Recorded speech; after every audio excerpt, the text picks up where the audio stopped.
Que a graça e a paz do nosso Senhor Jesus Cristo esteja com você. E hoje, aqui no canal Firme Propósito, teremos mais uma dica de livros e tem muito mais conteúdo sendo preparado para você.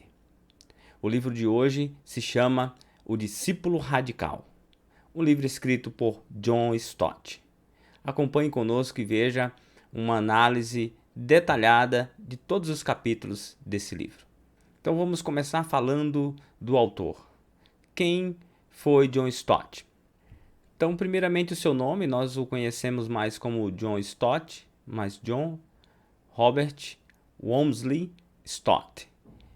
Viveu entre os anos de 1921 a 2011. Então veja, não faz tanto tempo assim que ele nos deixou. Era teólogo, escritor e evangelista. Foi pastor da All Souls Church em Londres. Agora veja o legado que ele nos deixou. Mais de 40 livros escritos.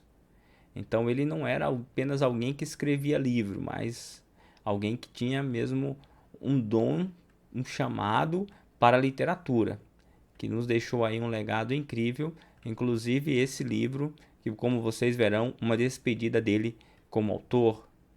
E aí ao lado de Billy Graham, foi idealizador do Pacto de Lausanne. Então esse Pacto de Lausanne também traz ali um compromisso da igreja com a cidade, um compromisso da igreja com as pessoas, com as pessoas vulneráveis. Também um legado muito importante para a igreja. E aí também é destacado aqui nessa fala nossa, a amizade dele com Billy Graham, outro homem também que nos deixou um legado incrível. Bom, sabendo um pouco mais do autor, vamos analisar a obra. Diferentemente dos outros livros, esse aqui a gente faz questão de falar do prefácio, bem como do pós-fácio. Por quê? Porque ali ele esclarece muitas coisas sobre o conteúdo do livro. Então aqui no prefácio, ele vai justificar o título do livro. E aí ele fala sobre a palavra cristão, que aparece somente 3 vezes na Bíblia. Enquanto isso, ele mostra a importância da palavra discípulo em todo o contexto do Novo Testamento. Os 12 foram discípulos antes de serem apóstolos. Então ele vai nos mostrar que ser discípulo precede qualquer função, qualquer ministério que nós venhamos a exercer. E o que significa discípulo? Ele também faz esse esclarecimento ali no prefácio. Discípulo significa estar sob disciplina. Então é alguém que se submete a um ensino, no caso do discípulo cristão, aos ensinos de Cristo, ao ensino do Novo Testamento. E por que discípulo radical? É uma palavra muito mal compreendida nos dias de hoje. A palavra radical é derivada do latim radix, raiz. Então, o discípulo radical é aquele que vai buscar uma fundamentação bíblica para a sua ação. Não é alguém que age sem conhecer o Jesus, sem conhecer o Jesus da Bíblia, sem conhecer o que a palavra diz, mas é alguém que se aprofunda em seguir a Cristo. Chegamos então no capítulo 1. Num total de 8 capítulos tem esse livro. E aí você vai acompanhar capítulo por capítulo, por isso eu não coloquei o índice aqui geral para vocês, tá bom? Capítulo 1. Inconformismo. Diz o seguinte: não devemos preservar nossa santidade fugindo do mundo, nem sacrificá-la nos conformando a ele. Então o autor nos manda fugir dos extremos. Quais extremos? Primeiro, você precisa cortar todo relacionamento social, para preservar a santidade, ou você precisa se entregar totalmente a um relacionamento social, abrindo mão, se conformando a ela, abrindo mão da santidade. Então não é nem um extremo, nem outro. Desta forma, ele contrapõe aqui escapismo de conformismo. Então, geralmente a gente tende a um desses dois extremos, mas é preciso uma ação no mundo sem ser do mundo. Então, isso o autor deixa claro. E um grande problema nessa questão, nesse estar no mundo é enfrentar o pluralismo de ideias que a gente precisa trafegar por ele. Como cristãos, nós podemos ser firmes em nossas convicções neste mundo tão plural. Aqui tem um grande ensinamento. Te convido a acompanhar aqui a leitura. Com muita humildade e sem qualquer indício de superioridade pessoal. Porém, devemos continuar a afirmar a imparcialidade e perfeição de Jesus Cristo. Então, observe. Precisamos afirmar a singularidade da fé. Somente Jesus Cristo salva. A perfeição de Cristo. As verdades do Evangelho, não podemos abrir mão delas. No entanto, devemos fazer isso de que forma? Com humildade e sem qualquer indício de superioridade pessoal. Não sou eu que sou melhor por afirmar isso, mas a superioridade está em Cristo. E devemos afirmar isso com humildade, sem abrir mão da verdade. Um grande ensinamento aqui do autor John Stott. E no capítulo 2, semelhança com Cristo. Esse livro em si, ele é um livro muito emotivo, porque de fato é uma despedida do autor. Esse capítulo 2, ele volta a falar sobre essa despedida, esclarecendo que o capítulo foi fruto do seu último sermão, que aconteceu alguns anos antes da publicação desse livro.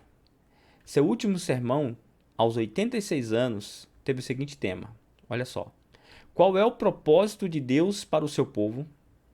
O que vem depois de nos convertermos? Então, qual o grande objetivo do cristão nesse mundo? Quando a gente entrega a vida ao Senhor, o que vem depois? O que a gente vai almejar? E o título do capítulo explica isso. Semelhança com Cristo. É o nosso grande desafio, é ser semelhantes a Jesus. De que forma devemos ser como Cristo? O autor aprofunda esse conteúdo, eu vou apenas dar aqui os títulos para vocês. Essa análise, embora seja de todo o capítulo, ela não exclui a leitura do livro, muito pelo contrário, é um estímulo para você lê-lo. E ele vai dizer o seguinte: devemos ser como Cristo, em sua encarnação. Ele nos lembra a humildade de Cristo ao vir a esse mundo. Em seu serviço, a forma como Cristo andou nesse mundo, serviu as pessoas, serviu ali os discípulos, lavando seus pés, por exemplo. Em seu amor, a forma que ele nos amou. Em sua longanimidade, na paciência de Jesus. E também em sua missão. A forma como Jesus se entregou em prol de um objetivo, de um propósito. Devemos ser como Cristo em todos esses aspectos da vida de Jesus. Capítulo 3. Maturidade. Algo me levou à reflexão quando eu li essa frase aqui no capítulo 3. O cenário cristão mundial na década de 90, crescimento sem profundidade. Olha como era o cenário para John Stott na década de 90. E eu fiquei pensando, meu Deus, e nessa década em que nós vivemos? Qual o cenário? Então observe que o cristianismo já demonstrava ali um crescimento, mas sem maturidade, sem profundidade. E essa é uma característica do discípulo radical. É buscar a maturidade, buscar o crescimento e não ficar preso no tempo. E a gente observa que, pelo menos do meu ponto de vista, que o cenário cristão mundial ele não mudou. Ele só cresceu mais do que na década de 90, mas a imaturidade continua a reinar. E como a gente resolve isso? Como que a gente sai de um status de imaturidade para maturidade? O autor vai explicar isso no capítulo. Nada é mais importante para um discípulo cristão maduro do que uma visão renovada, clara e verdadeira do Jesus autêntico. Então é preciso conhecer Jesus. Conhecer Jesus a partir da oração, conhecer Jesus a partir da Bíblia, conhecer esse Jesus e não ficarmos dependentes do que apenas as pessoas dizem sobre Jesus, mas conhecê-lo pessoalmente e aprofundadamente e continuamente. Esse é um grande desafio para a igreja. E ele vai nos dar o caminho. Onde? Onde então encontramos o Jesus autêntico? Ele deve ser encontrado na Bíblia. O livro que pode ser descrito como o retrato que o Pai fez do Filho, colorido pelo Espírito Santo. Então é preciso um conhecimento bíblico profundo das ações de Jesus. Conhecer a vida de Cristo, conhecer de uma forma plena e não fragmentada, não apenas ali textos retirados fragmentadamente do Novo Testamento. Mas é preciso um conhecimento profundo, pleno. E aí, a partir da reflexão na palavra de Deus, uma vida devocional séria, esse é um caminho apontado ali pelo autor.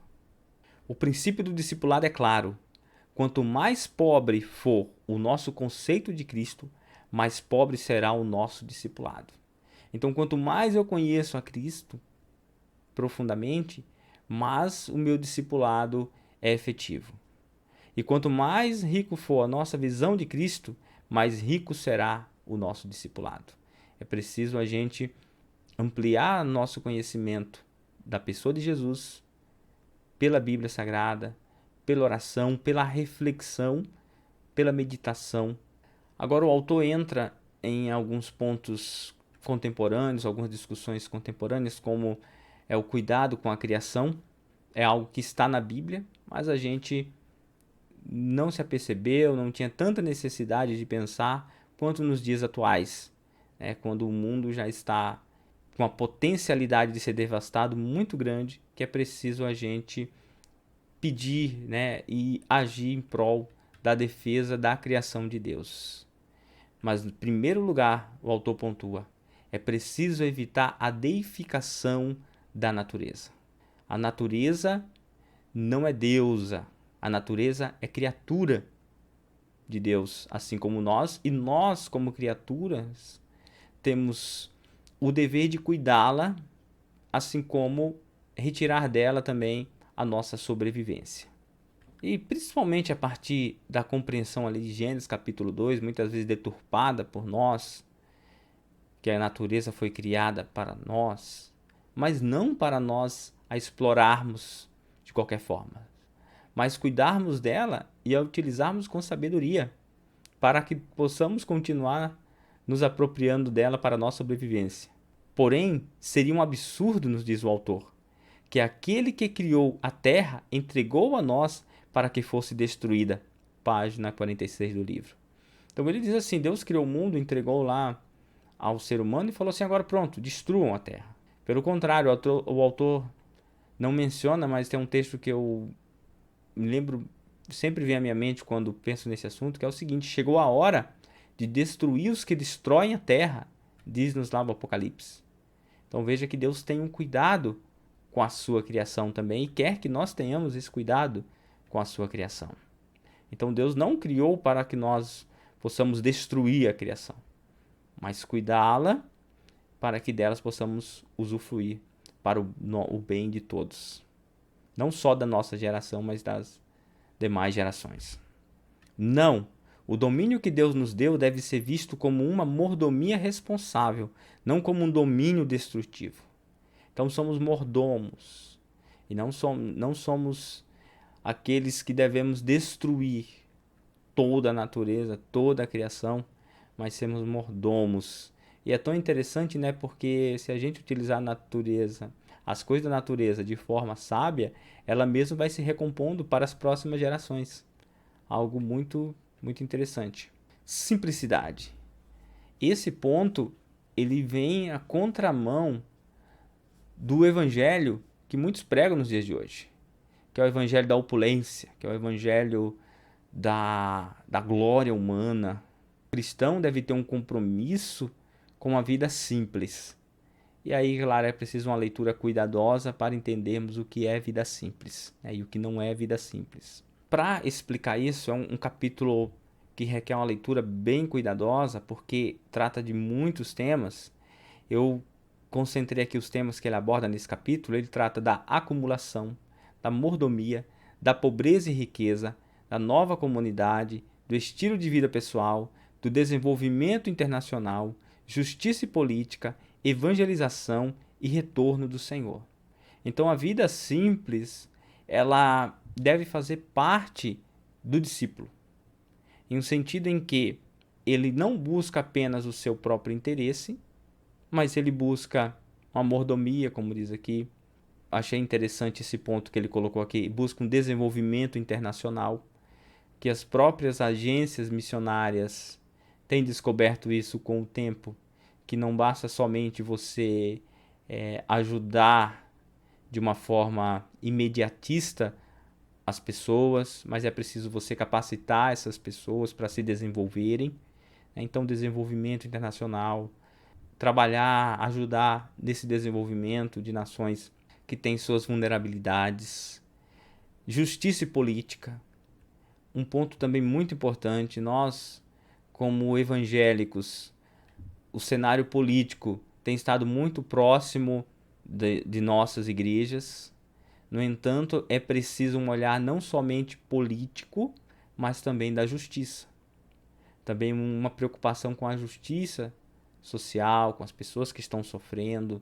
A gente não pode muitas vezes fazer isso diretamente, mas indiretamente. Evangelização, continuar pregando a palavra, e para isso requer muitas vezes uma vida mais simples dos cristãos, para que recursos sejam destinados à evangelização local e mundial. E aí aguardarmos o retorno do Senhor, vivermos no presente com a perspectiva de futuro. Então esse é um compromisso com a vida simples que o cristão deve manter. E observe que é preciso uma leitura cuidadosa, porque ele não está falando ali de pobreza, mas sim de vida simples, de você utilizar os recursos de forma sábia e eficaz para você e também para o próximo. Capítulo 6. Equilíbrio. Esse capítulo ele faz ali uma análise de 1 Pedro, capítulo 2, onde ele traz 6 ilustrações. Ele fala bebês, pedras, sacerdotes, povo de Deus, estrangeiros e servos. Ele vai chamar a igreja para o equilíbrio entre o quê? O equilíbrio entre o individual e a vida em comunidade.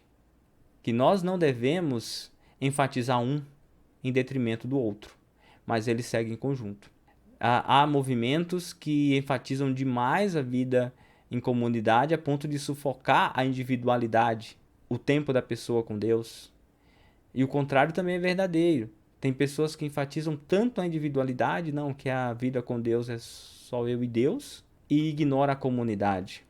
Isso é uma falta, isso é um desequilíbrio, e ele nos chama para um equilíbrio. Em cada par, somos chamados ao equilíbrio, e não à ênfase de um em detrimento do outro. Assim somos tanto discípulos individuais quanto membros da igreja, tanto adoradores quanto testemunhas, tanto peregrinos quanto cidadãos. No momento que ele nos chama de sacerdotes, é um momento em que nós estamos diante de Deus, tanto representando a nossa vida quanto a dos outros. Mas em outros momentos nós somos povo de Deus. Estamos no meio da congregação. Somos estrangeiros, somos pessoas que estamos ali ilhados no mundo, temos uma pátria, mas também somos servos, estamos envolvidos no mundo. Então, com o serviço. Então, ele traz essa ilustração para contrapor vida com Deus individual com vida com Deus em comunidade, em busca de um equilíbrio. Penúltimo capítulo, dependência. Capítulo muito interessante, porque ele vem contra uma visão que todos nós, muitas vezes, talvez já falamos, que é o seguinte: olha, eu quero viver enquanto der, mas não quero depender de ninguém. E, de fato, ninguém quer depender, né? Mas todos nós estamos destinados a ser um peso para outros. Eu não quero ser um peso para ninguém. Impossível. Por mais que a gente cuide, em algum momento nós vamos ser um peso para alguém e alguém vai ser um peso para a gente. E peso a gente coloca entre aspas, né? Porque faz parte da vida. A família, um cuida do outro. Depois o outro vai cuidar de quem o cuidou, e assim é a vida. Acompanhe conosco, é um texto um pouco grande aqui, mas eu chamo sua atenção para essas palavras do autor. Viemos a este mundo totalmente dependentes do amor, do cuidado e da proteção de outros. A gente veio assim, não escolhemos, éramos simplesmente cuidados. Passamos por uma fase na vida em que outras pessoas dependem de nós. Então veja, de dependentes que eram, passamos a ser pessoas que cuidávamos de outros. E a maior parte de nós deixará este mundo dependendo totalmente do amor e do cuidado de outros. E isso não é nenhum mal ou realidade destrutiva. É parte do plano, da natureza física que nos foi dada por Deus. Então, para o autor, ser cuidado, precisar ser cuidado, não tira a dignidade da pessoa, como ele vai nos mostrar no próximo slide. Ele vai citar o exemplo de Cristo. Que veja, Cristo nasceu, foi cuidado pela sua família. Quando ele esteve também na cruz, ele foi ajudado ali a carregar a sua cruz. Estava dependente, foi tirado da cruz, foi colocado em um túmulo. Ser dependente naquele momento não tirou a sua dignidade divina. Da mesma forma, precisar dos outros não tira a nossa dignidade humana. Não tira. E às vezes a gente acredita que tira, né? A gente pensa, eu vou ser cuidado para a pessoa, eu não quero, onde vai estar a minha dignidade? Isso não remove a dignidade da pessoa, né? Grandes líderes aí desse mundo, no final da sua vida, precisaram ser cuidados por outros. Outros estão sendo cuidados. Isso é algo muito interessante para a gente guardar em nosso coração. Morte. Aos 88 anos, ele diz, o fim está à vista. Então ele já contemplava o final da sua vida. E esse livro é de fato, como ele diz, uma despedida. Ele vai se despedir logo mais no pós-fácil. Então ele diz, o fim está próximo. Ele analisa a morte próxima desse momento que ele estava vivendo. Ele nos dá 5 áreas nas quais a morte é a vereda para a vida. Onde a morte é seguida pela vida, na salvação de Cristo. Ele morreu para que nós possamos viver. No discipulado, nós precisamos morrer para o mundo para que possamos viver. Na missão, nós precisamos nos entregar a uma causa do Senhor. Na perseguição, é preciso também se entregar ali aos seus opositores. E no martírio, oferecer a vida como um sacrifício. Então, 5 áreas que ele nos dá em que a morte é o caminho para a vida. Conduz à vida. Para os cristãos, a morte não é horrível. É verdade que o processo da morte pode ser confuso e humilhante, e a decadência procedente não é agradável. Então veja, o processo da morte às vezes é humilhante, é desgastante, é doloroso. Mas a morte em si se torna um triunfo para o cristão. Essa é a mensagem da palavra de Deus, essa é a visão do autor ali aos 88 anos.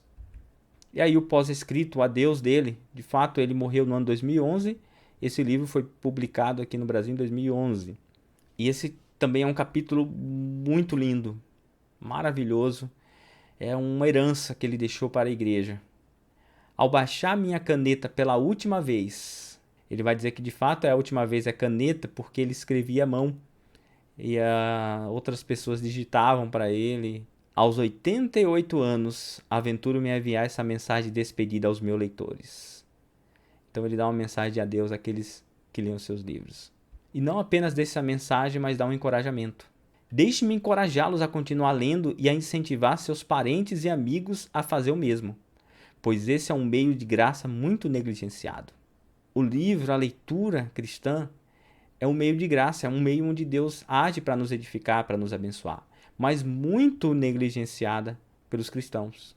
E aí nós temos grande oportunidade, grandes livros, grandes autores como John Stott, e passamos a nossa vida e não nos apropriamos disso. É um meio de graça que nós perdemos. E também esse é o nosso objetivo aqui com esse canal, é encorajar as pessoas a lerem, mostrar para elas livros que realmente edificarão. Sabemos que é quase impossível para um canal de YouTube, uma pessoa só, mostrar toda a riqueza da literatura, e a gente espera fazer isso de forma mais aprofundada possível, não apenas mostrando os livros, mas analisando esses livros com você, e esperamos contribuir também com esse encorajamento aqui deixado por John Stott.